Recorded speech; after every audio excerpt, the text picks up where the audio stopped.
네, 여러분 안녕하세요. 오늘 이제 문학 네 번째 수업을 한번 또 시작을 해보도록 하겠습니다. 자, 지난 시간에 우리가 배웠던 내용들을 다시 한번 머릿속으로 떠올려 보시면서 여러분들이 이번 시간 수업을 좀 참여를 해보도록 할게요.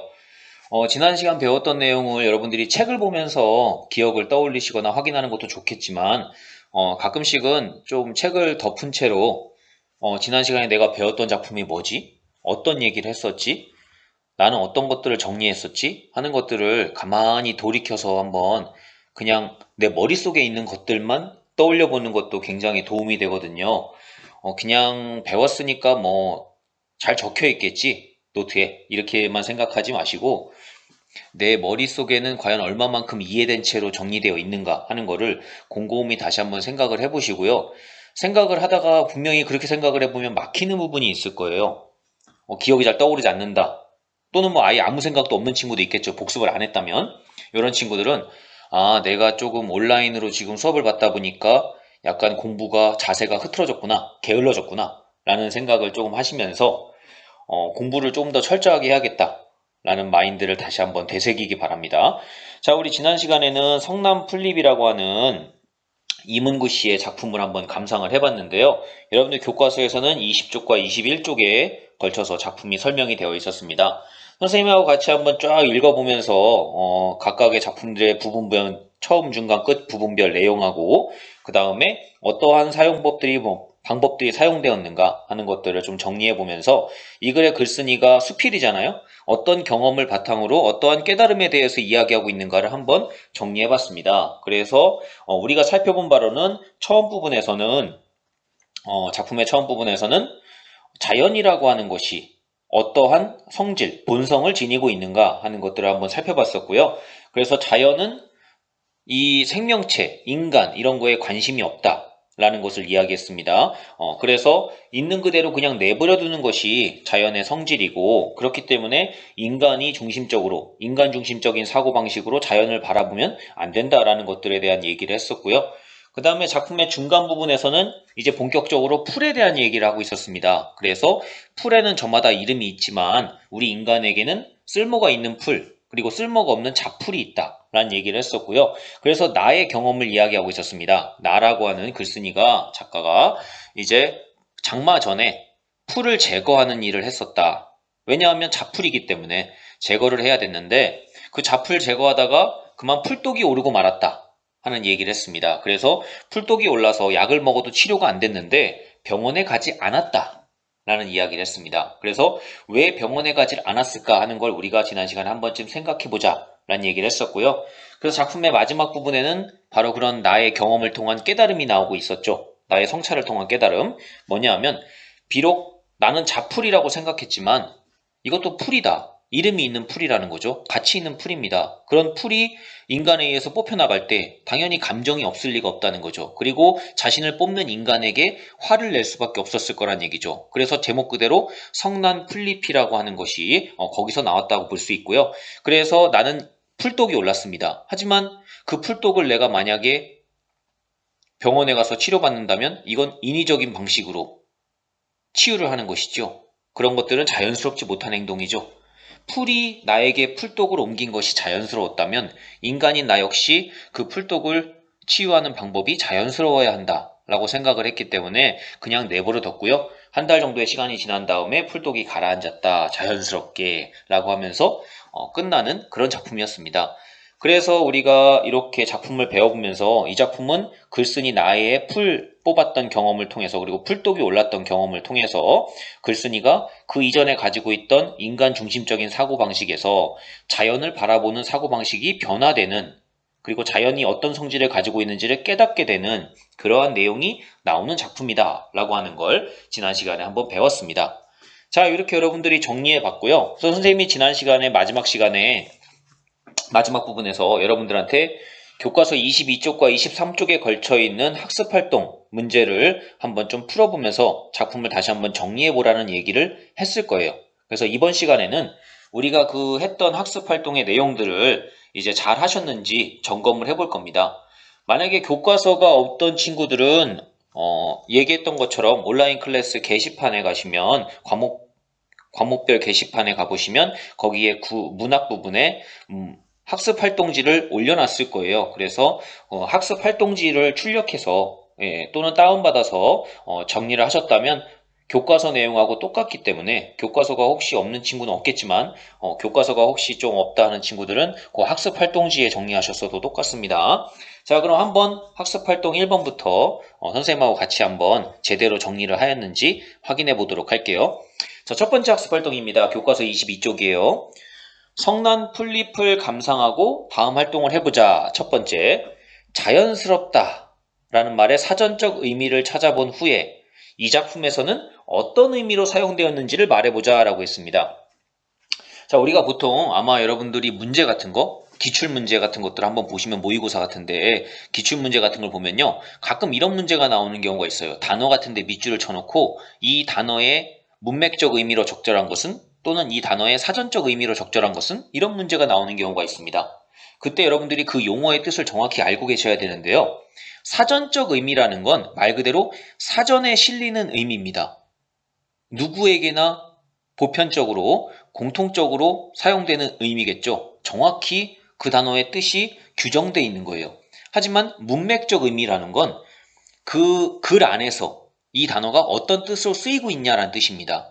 그때 그 글 안에서 단어가 쓰이는 의미는요, 사전적 의미대로 쓰일 수도 있고요, 사전적 의미와는 다른 의미로 쓰일 수도 있습니다. 왜냐하면 그 사전적인 단어는 이렇게 쓰이고 있지만 내가 이 글에서는 이 단어를 다른 의미로 쓰겠다 라고 해서 바꿔 썼으면 그 단어 안에, 그 글 안에서는 그 단어가 다른 의미로 쓰일 수밖에 없거든요. 그래서 여러분들이 사전적 의미는 사전을 검색해 보시면 나오지만 이 작품에서의 의미를 파악하시려면 작품의 전체적인 내용을 파악을 하셔야 돼요. 그래야지만 이런 내용의 작품이고 그럼 이런 내용의 작품 속에서 이 단어는 이런 뜻이겠구나 라고 하는 걸 파악할 수가 있습니다. 자, 그럼 일단 사전적인 의미는 여러분들이 금방 사전만 찾아본다면 의미 파악하실 수 있겠죠.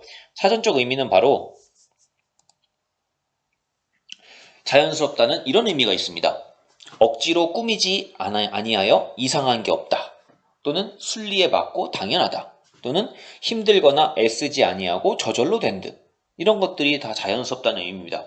우리가 자연스럽다는 말을 사전적으로 쓸 때는 이러한 의미들로 사용을 한다는 거죠. 이건 여러분들이 사전만 찾아봤다면 금방 정리를 아마 했을 거라고 생각이 들고요. 중요한 건 이 작품에서 어떤 의미로 쓰였냐 하는 거겠죠. 자, 작품에서 어떤 의미로 쓰였을지를 한번 보려면 아까도 얘기했지만 작품 내용을 아셔야 돼요. 이 작품은, 성난 풀립이라는 작품은 이 글의 글쓴이가 말했던 것처럼 자연이라는 것이 어떠한 성질을 지니고 있는가를 말하면서 그러한 성질을 바탕으로 자연스럽다는 단어의 뜻을 말하고 있습니다. 즉, 약간 인간 중심적인 사고방식에서 바라보던 태도에서 변화된 모습으로 자연스럽다는 단어를 바라보고 있죠. 그렇기 때문에 이 작품에서의 의미는 이렇게 정리할 수 있습니다. 바로 인간이 어떤 의지나 노력으로 뭔가를 하는 것과는 전혀 상관없는 거, 무관한 거, 인간의 인위적인 조작이 개입하지 않는 거, 이게 자연스러운 거예요. 그러면서 동시에 자연의 성질을 우리가 앞에서 배웠잖아요. 자연의 성질, 생명체에게 어질지 않다. 즉 바꿔 말하면 특별하게 관심을 더 기울인다거나 또는 어떤 것을 더 미워한다거나 이러지 않는다는 거. 그건 바꿔 말하면 모든 존재는 뭐하다는 거예요? 태어날 때부터 근원적으로 다 뭐하다? 동등한 존재로 바라본다는 겁니다. 즉 자연이라고 하는 것은요, 어떤 생명체에게 특별히 더 관심을 기울인다거나 어떤 생명체를 특별히 더 미워한다거나 인간이라고 해서 특별히 더 관심을 갖는다거나 이러지 않는다는 겁니다. 자연은 그냥 있는 그대로 있어요. 그럼 바꿔 말하면 자연 속에 사는 모든 존재는 동등하게 대접받는다는 거죠. 이게 자연스럽다는 뜻입니다. 이 작품 안에서. 그리고 그렇기 때문에 인간이 무언가를 하는 것이 자연스러운 게 아니라는 거죠. 인간이 중심적으로, 인간 중심적인 사고방식으로 바라보는 것이 자연스러운 게 아니에요. 자, 그래서 이 작품에서 자연스럽다는 단어의 뜻은 이렇게 쓰이고 있다는 것들을 좀 확인을 해보시기 바랍니다. 네. 자, 그러면은 자연스럽다는 말이 이 작품 속에서 이런 의미로 쓰였다면 이 작품의 제목이 성난 풀잎이었잖아요. 그럼 이것이 의미하는 바는 무엇일까 하는 걸 한번 정리를 해보도록 합시다. 성난 풀잎. 성남 플립. 방금 전에 자연스럽다는 게 인간의 어떤 그런 것들하고는 전혀 상관성이 없는 거, 모든 존재가 동등한 거, 이런 의미였잖아요. 그러면 플립도 자연이잖아요. 자연이잖아요. 근데 그게 성이 났다고 얘기하고 있잖아요. 그럼 결국 이게 뭘까요? 왜 성이 났다고 했죠? 플립이 성난 이유는 내가 그 플립을 인간인 내가 뭐 있기 때문에 자풀이라고 뽑았기 때문에 플립이 성난 거 아니었습니까? 그럼 바로 내가 자풀이라고 생각하고 뽑은 건 인간 중심적인 사고죠. 그런데 자연스러운 행동이 아니죠, 그건. 자, 그렇기 때문에 성난 플립이 나에게 갖는 의미는, 이 글의 글쓴이인 나에게 갖는 의미는 바로 뭐냐? 이거죠. 내가 인간 중심적인 사고방식으로 자연의 순리를 거스르는 행동을 했죠. 그런데 풀을 뽑아버렸잖아요. 자연의 순리를 거스르는 행동을 했습니다. 근데 그렇게 행동하는 것이 올바른 태도가 아니었다는 거죠. 그래서 그러한 삶의 태도를 경고하는 거예요. 그렇게 살면 안 된다. 네 중심적으로 바라보고 풀이라는 것을 어떤 거는 자풀, 어떤 거는 쓸모 있는 거 이렇게 바라보지 말라는 거예요. 그건 너만의 인간 중심적인 사고방식 아니냐. 바로 그렇게 내가 인간 중심적인 사고를 하고 있었다는 걸 글쓴이인 나에게 가르쳐준 게 바로 뭐예요? 성남 플립인 거예요. 그래서 이 성남 플립은 바로 그러한 인간 중심적인 태도를 경고하고 질책하는 존재로서의 의미를 가지고 있다라고 하는 걸 여러분들이 정리해 볼 수가 있습니다. 간단하게 뭐 정리할 수 있는 시간을 한 30초 정도 주도록 할게요. 그러고 학습활동 2번 문제로 넘어가도록 하겠습니다.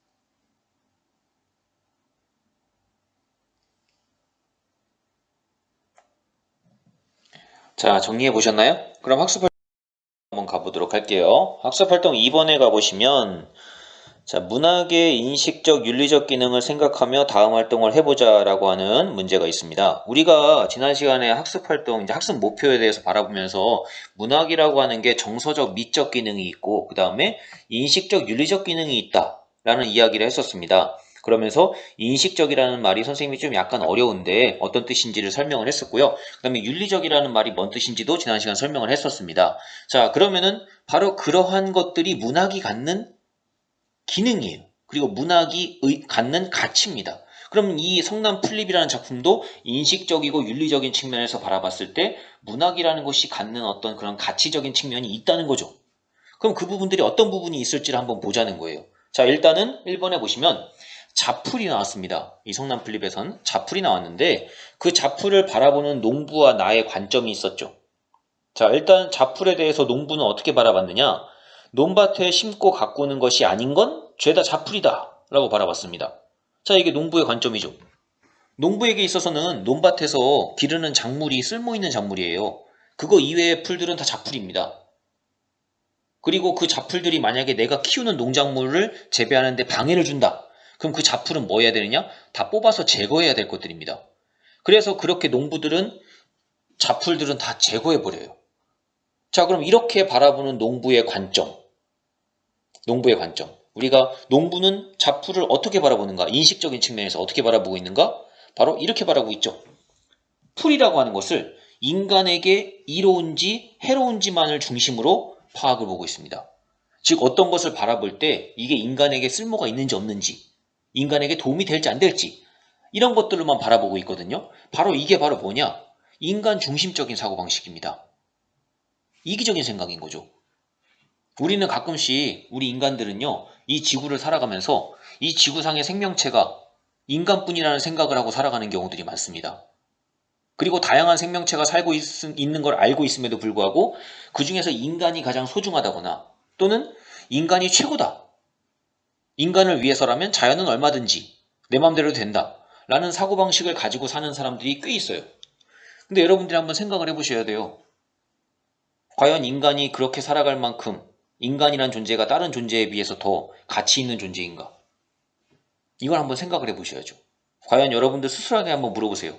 나는 이 지구상에 살고 있지만 내가 이 길가에 피어있는 꽃들, 또 내 주변에 있는 조그마한 벌레들 있지 않습니까? 그런 것보다 훨씬 더 가치 있다고 생각하세요? 내가 훨씬 더 가치 있는 존재이기 때문에 내 맘대로 그런 것들은 다 죽이거나 짓밟거나 꺾어도 된다고 생각하십니까? 만약 여러분들이 그렇게 지금 생각하고 있었다면, 지금까지 생각하고 있었다면 여러분들은 이 작품에 나오는 농부와 같은 관점을 가지고 있었던 거예요. 그리고 그것은 바로 인간 중심적인 생각이었던 거죠. 자, 그러면 이제 이 작품의 나로 한번 가보겠습니다. 나. 이 글의 글쓴이인 나죠. 자, 나도 처음에는 자풀이라고 해서 논밭에 가서 뽑았어요. 풀들을 뽑았었습니다. 그때만 해도 나는 농부랑 같은 관점을 가지고 있었던 거죠. 근데 내가 그렇게 풀들을 뽑다가 나는 풀독이 올랐죠. 자, 풀독이 오르는 경험을 통해서 나는 생각이 좀 달라졌습니다. 그래서 거기 문제에 나온 것처럼 그 풀독이 오른 다음에 풀을 바라보던 생각이 달라졌고, 그래서 이런 말을 했습니다. 한갓 자풀일망정, 뽑히고 베일 때 왜 느낌이 없을 수 있겠는가라고 했어요. 우리가 지난 시간에 이거 서리법이라고 배웠죠. 자, 그러면서 이것은 질문을 하고 있지만 실제 질문이 아니라는 거.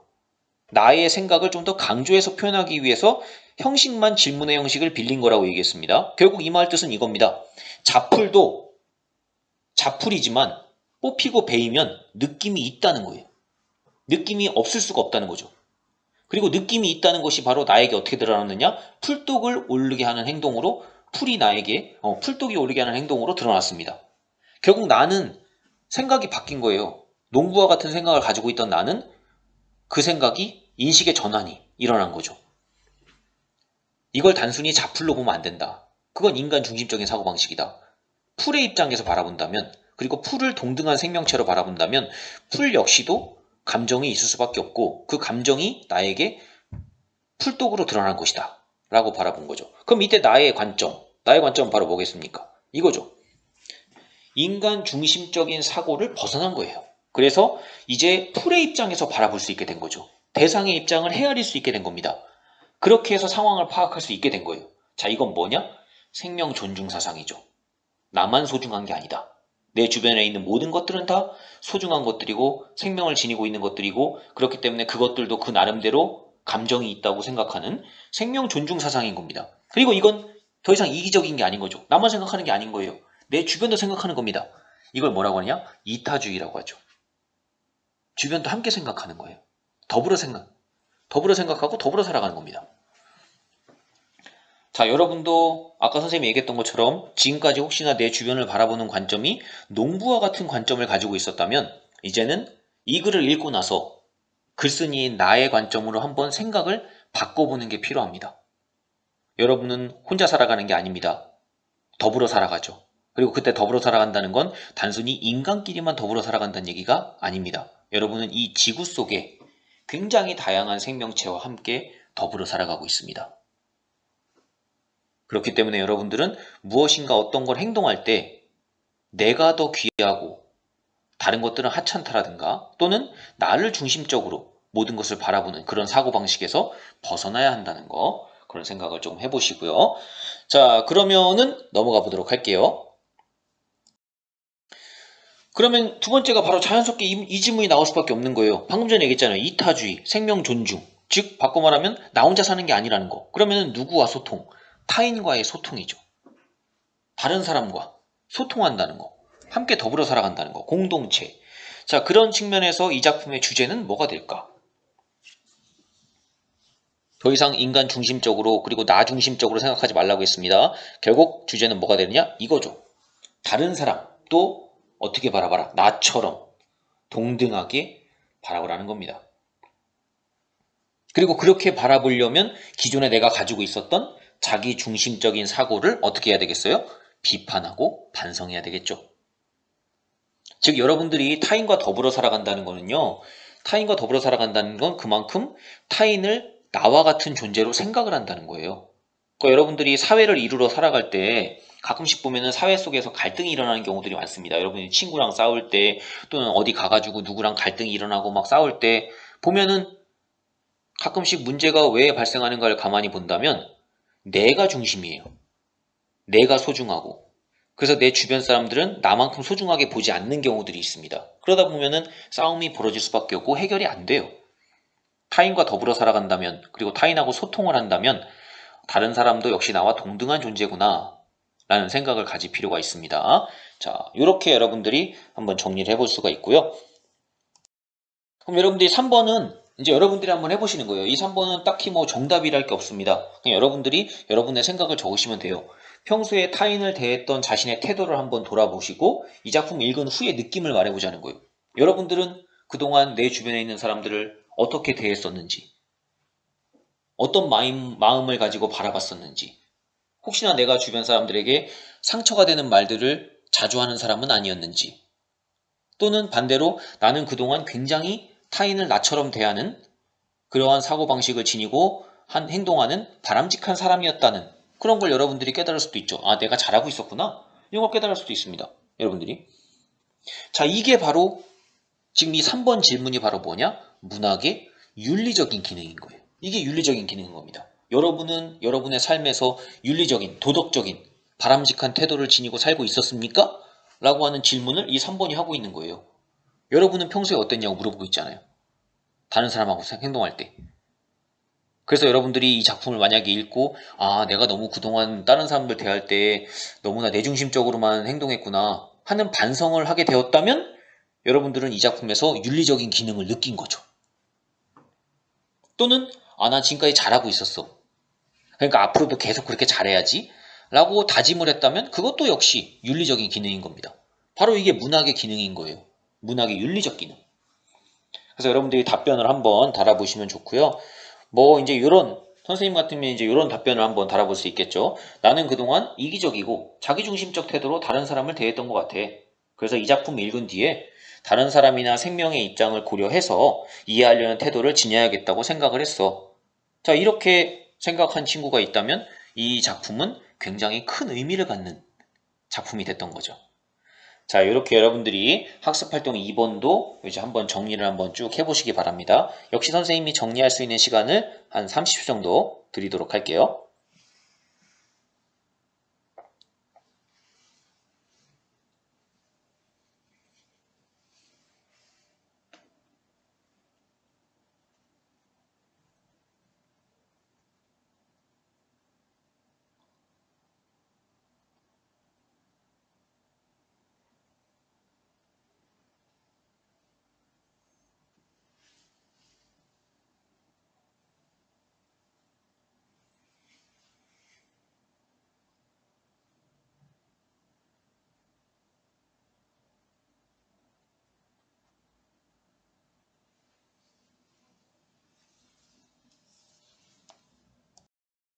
네, 다 정리해 보셨나요? 그러면 이제 학습활동 3번을 한번 가보도록 하겠습니다. 자, 학습활동 3번은 우리가 다른 작품하고 연결해서 한번 우리가 배웠던 성난 풀립을 좀 더 깊이 있게 이해해보는 그런 활동을 해보는 건데요. 자, 학습활동 3번은 하나의 작품을 볼 겁니다. 오봉옥 시인의 등불이라고 하는 작품을 한번 보도록 할 건데요. 자, 내용을 일단 한번 전체적으로 쭉 한번 보도록 할게요. 이렇게 환한 등불 본 적 있나요? 개미 두어 마리가 죽은 나방을 움켜쥐고 영차 영차 손전등만한 언덕을 기어오를 때 공놀이하던 한 아이가 잠시 길을 비켜줍니다. 순간 개미의 앞길이 환해집니다. 이렇게 빛나는 등불 본 적 있나요? 7살짜리 계집아이가 허리 꺾인 꽃을 보고는 냉큼 돌아서 집으로 달려가더니 밴드 하나를 치켜들고 와 허리를 감습니다. 순간 눈부신 꽃밭이 펼쳐집니다. 오늘 난 두 아이에게서 배웁니다. 우리는 모두 누군가의 등불이 될 수 있다는 걸. 자, 이렇게 세 개의 연으로 구성되어 있는 작품입니다. 자, 보시면 알겠지만 이 작품도 역시 무언가 나의, 그죠? 나의 어떤 경험, 그리고 그걸 통한 이야기들이 나오고 있는데 시니까 우리가 앞에서 배웠던 배를 매며 있지 않습니까? 거기서 선생님이 시를 감상할 때 어떤 것들을 중점적으로 파악해야 되는가 하는 거에 대해서 설명을 했었습니다. 여러분도 잘 알고 있을 거라고 생각을 하는데요. 일단 이 시의 시적 화자가 누군지를 알아야 되겠죠. 이 시의 시적 화자는 누굽니까? 시적 화자는 네, 3년에 드러나죠. 오늘 난 이랬잖아요. 오늘 난 배웁니다 이랬잖아요. 나는 배운다는 얘기잖아요. 이 시의 화자는 누구예요? 나입니다. 나. 나라는 화자가 이야기하고 있어요. 그럼 대상은 뭘까요? 대상은 내가 봤던 것들이죠. 등불입니다. 등불이에요. 보셔요. 자, 그래서 죽은 나방을 공놀이 하던 한 아이가 길을 비켜줘서 개미가 환해지는 거. 꽃을 보고 밴드를 달려와서 7살 계집아이가 묶어줘서 꽃밭이 펼쳐지는 모습. 이런 것들이 이제 대상이 될 수 있고요. 뭐 등불이라고 볼 수 있겠죠. 주요 대상은. 자, 그럼 이제 대상이 등불이 되고요. 그러면 지금 선생님이 방금 전에 얘기했던 이런 것들이 다 뭐냐? 그 대상을 둘러싸고 있는 시적 화자인 내가 겪은 상황입니다. 상황이에요. 이게 다 설명이 된 거예요. 그래서 한마디로 이제 줄여본다면 이거죠. 시적 화자인 나는 등불이라고 하는 것에 대해서 등불이 어떤 것인지를 공놀이 하던 아이와 7살짜리 계집아이의 행동을 통해서 말을 하고 있습니다. 이거예요. 자, 그리고 이렇게 그리고 대상과 연관되는 상황을, 시적 화자의 상황을 이야기했습니다. 그럼 결과적으로 이 상황 속에서 나는 어떤 정서, 태도를 보이고 있느냐? 나는 지금 이렇게 말하고 있죠. 배웁니다. 배웠다고요. 그죠? 배웠다고. 그러면서 등불 본 적 있나요? 이렇게 말하면서 두 아이에게 배웠습니다. 이렇게 말했어요. 자, 그럼 지금 여기서 드러나는 화자의 태도는 어떨까요? 화자의 태도는. 일단 그 두 아이에게서 뭔가를 배웠다는 측면에서 본다면 무언가 그 두 아이를 굉장히 존경의 눈초리로 그리고 찬탄의 눈초리로 바라보고 있죠. 그러면서 동시에 거기에서 내가 무언가 깨달음을 얻었다 라고 하는 태도를 보이고 있다는 거. 그래서 결국 이 작품의 주제는 그럼 뭐가 될까요? 뭐가 될까요? 바로 그 두 아이처럼 행동하는 게 필요하다는 얘기를 하는 거겠죠. 그 두 아이가 어떤 행동을 했는데요? 어떤 행동을 했습니까? 생명을 존중해주는 태도를 보였지 않습니까? 자, 그래서 결국 이 작품의 주제는 뭐가 되느냐? 생명을 존중하는 자세, 태도. 이 얘기입니다. 이게 주제예요. 자, 이렇게 하면 여러분들 작품 정리가 끝난 겁니다. 이렇게 작품을 정리하고 나서 그 다음에 여러분이 하셔야 되는 게 뭐냐? 그러면 이런 말들을 하기 위해서 이 작품의 시인은 시에서 어떤 표현 방법을 썼을까 하는 걸 찾는 거예요. 그럼 어떤 표현 방법을 썼는가? 일단은 비슷한 문장 구조를 반복하고 있죠. 이렇게 환한 등불 본 적 있나요? 이렇게 빛나는 등불 본 적 있나요? 이렇게 비슷한 문장 구조. 그죠? 이런 비슷한 문장 구조를. 그 다음에 또 뒤에 보면 순간 뭐가 환해집니다. 순간 뭐가 펼쳐집니다. 자, 이렇게 비슷한 문장 구조가 반복되고 있는 이런 것들이 일단 쓰이고 있다는 걸 확인할 수가 있고요. 그 다음에 또 하나 끝나는 부분을 보시면 됩니다. 끝나는 부분 보시면 비켜줍니다. 환해집니다. 감습니다. 펼쳐집니다. 배웁니다. 다 보세요. 전부 다 뭐뭐 합니다 라고 하는 비읍니다의 형태로 문장들이 끝나고 있죠. 자, 이렇게 비읍니다는 우리가 보통 어느 경우에 쓰느냐? 상대방을 높여야 될 때 씁니다. 집에 가 이렇게 말하는 거랑 집에 갑니다 이렇게 말하는 거랑 누가 봐도 내가 말하는 상대방이 나보다 높은 대상인지 낮은 대상인지를 금방 알 수 있죠. 자, 이렇게 끝에가 비읍니다. 문장의 끝부분이 비읍니다로 끝나는 건 높이기 위해서 쓰는 거예요. 높이기 위해서. 자, 그러면은 여기서 높임을 왜 썼을까를 봐야 되겠죠. 아까도 얘기했지만 나는 그 두 아이에게 이 높임의 말투를 쓰고 있는 겁니다. 그럼 나는 아이들인데, 나에게는 아이들인데, 애들이 나에게 높임의 대상은 나이상으로 봤을 때는 높일 대상이 아니잖아요. 근데도 불구하고 나는 높임을 쓰고 있어요. 왜냐? 그 두 아이에게서 무언가를 배웠으니까. 그만큼 두 아이는 나이를 떠나서 나에게 존중의 대상이 되니까. 그래서 높임을 쓴 거예요. 그러니까 여러분들은 자연스럽게 아이들에 대한 걸 얘기하는데 왜 높임을 썼지? 그 두 아이가 단순히 아이가 아니기 때문에 나에게 뭔가 배울 거리를 준 일종의 스승 같은 존재가 됐기 때문에 이 글에 나는, 시적 화자인 나는 비읍니다라고 하는 높임의 말투를 쓰고 있다는 거. 이게 또 이 작품의 표현상의 특징이 되는 거죠. 자, 이렇게 정리하시면 됩니다. 자, 그래서 여러분들이 이렇게 작품에 이런 식의 표현 방법들을 썼구나 라고 하는 걸 좀 찾아보시면 작품 내용 파악과 더불어 이 작품의 시적인 표현 방식의 특징 같은 것까지 정리할 수 있습니다. 그래서 이렇게 정리를 한번 해보시면 이렇게 정리가 될 수 있는 거죠. 이 작품은 자유시면 서정시입니다. 그리고 성찰을 한 거죠. 내가 두 아이를 봤던 경험을 통해서 생명을 존중한다는 것은 이런 것이로구나 하는 걸 배웠다는 걸. 녹여들어 쓴 작품이죠. 그리고 특징에 바로 나오지 않습니까? 바로 생명 존중하는 두 아이가 나란히 병렬적으로 경험이 제시가 됐지 않습니까? 그래서 이런 아이를 본 적이 있다. 그래서 이 두 아이의 모습에서 나는 생명을 존중하는 자세가 필요하다는 걸 배웠습니다. 그리고 또 하나는 높임의 어미, 비읍니다를 썼다고 아까 얘기했었죠. 그래서 두 아이에 대한 존경의 태도를 드러내기 위해서 높임의 어미를 썼다는 거. 자, 요걸 한번 여러분들이 정리해 주시면 좋을 것 같아요. 자, 그럼 요거 잠깐 또 정리할 수 있는 시간을 선생님이 한 1분 정도 주도록 하겠습니다.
자, 정리해 보셨나요?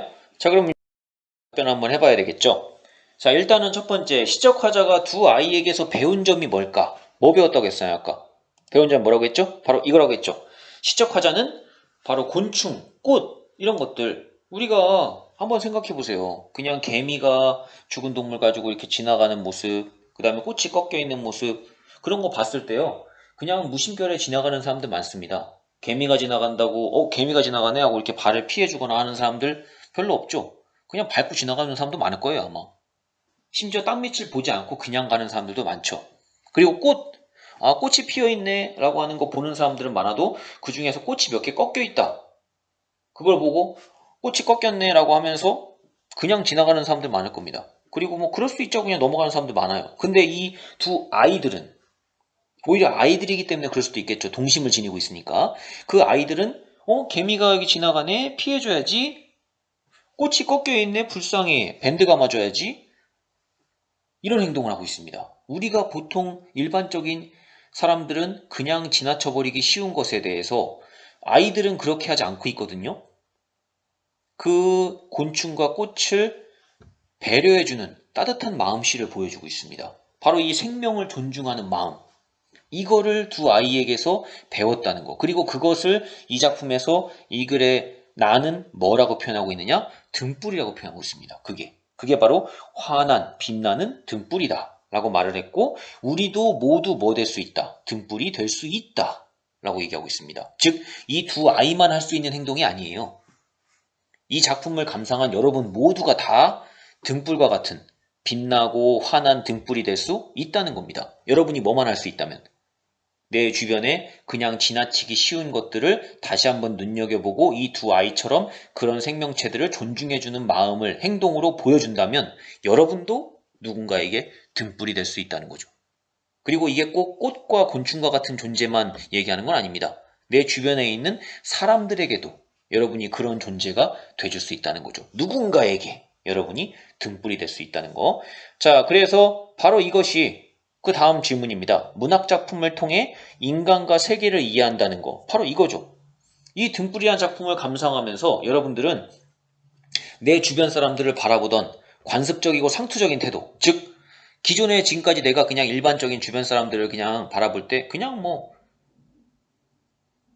아무 느낌 없이 바라보고 있었다면 조금은 다른 시각에서 특히나 생명을 존중한다는 입장에서 한번 다시금 새롭게 바라볼 필요가 있지 않냐라고 하는 걸 메시지를 던져주는 작품이 바로 이 등불입니다. 그리고 여러분들이 이런 작품을 읽고 만약에 맞아 내가 그동안 너무 내 주변 사람들에게 너무 무신경했었어 막대했었어 하는 것들을 만약에 깨닫고 반성하게 됐다면 이 작품은 여러분들한테 굉장히 큰 역할을 한 거죠.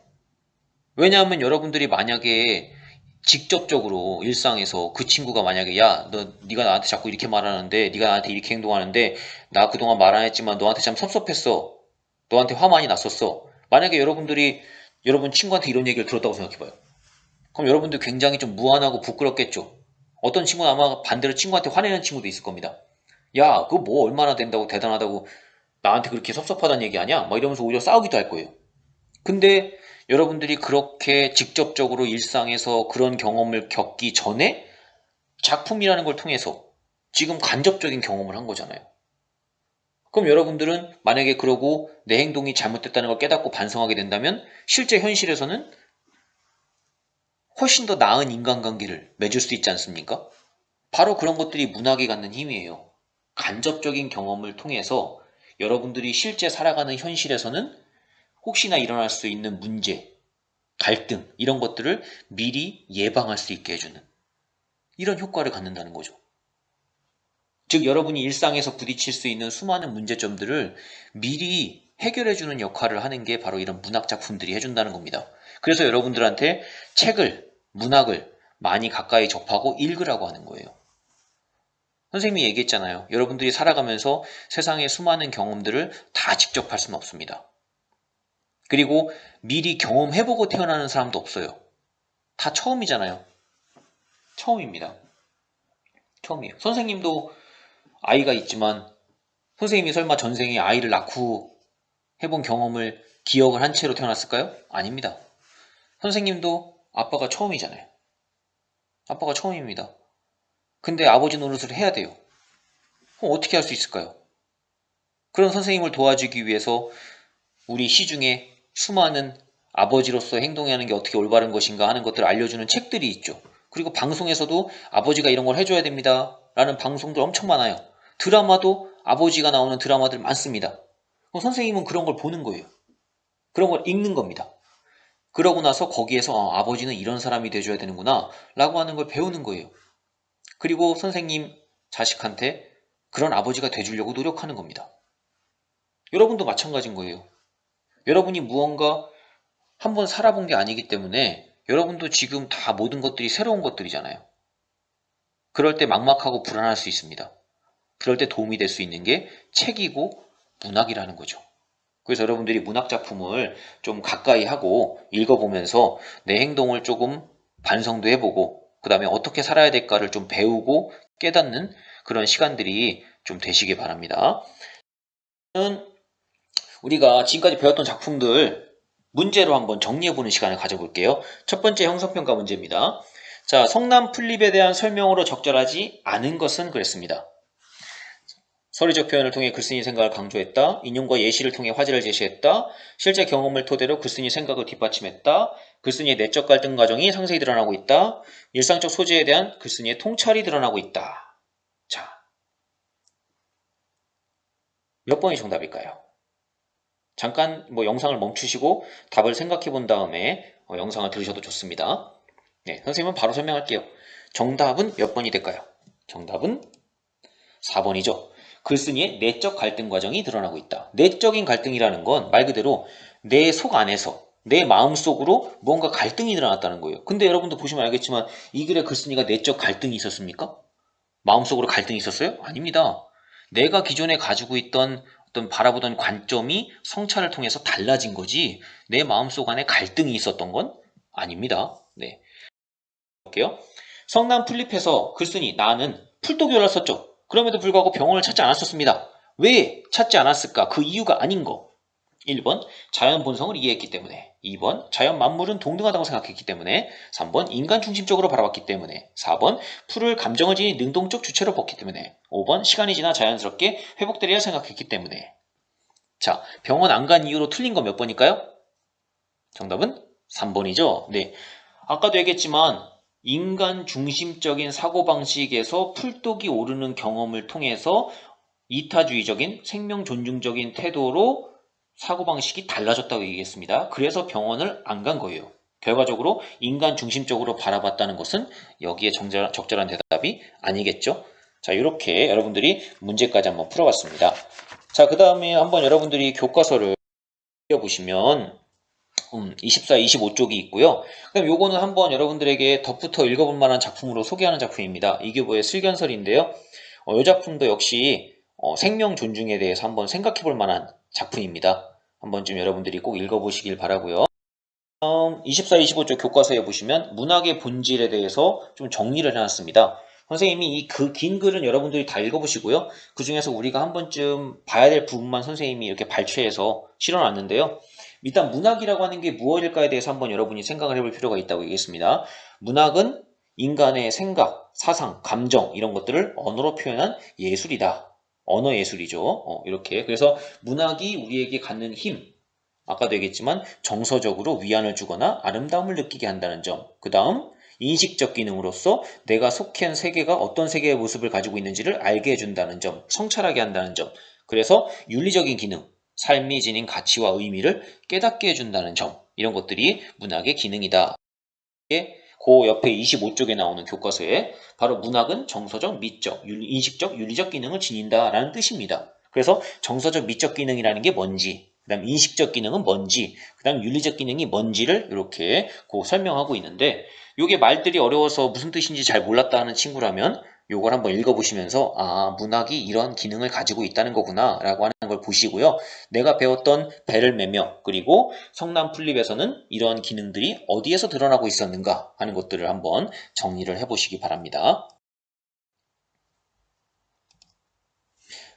자, 이렇게 해서 슬견설 작품은 여러분들이 한번 여기 설명이 있거든요. 한번 보시고요. 자, 오늘도 고생 많으셨습니다. 다음 시간에는 두 번째 이제 문학의 내용과 형식이라는 단원에 대해서 한번 들어가 보도록 할 거예요. 그래서 우리가 조금 더 문학이라고 하는 것을 읽을 때 어떤 것들을 중심으로 문학을 조금 감상해야 되는가 하는 측면들을 작품들을 중심으로 해서 파악해 보도록 하겠습니다. 네, 고생했어요.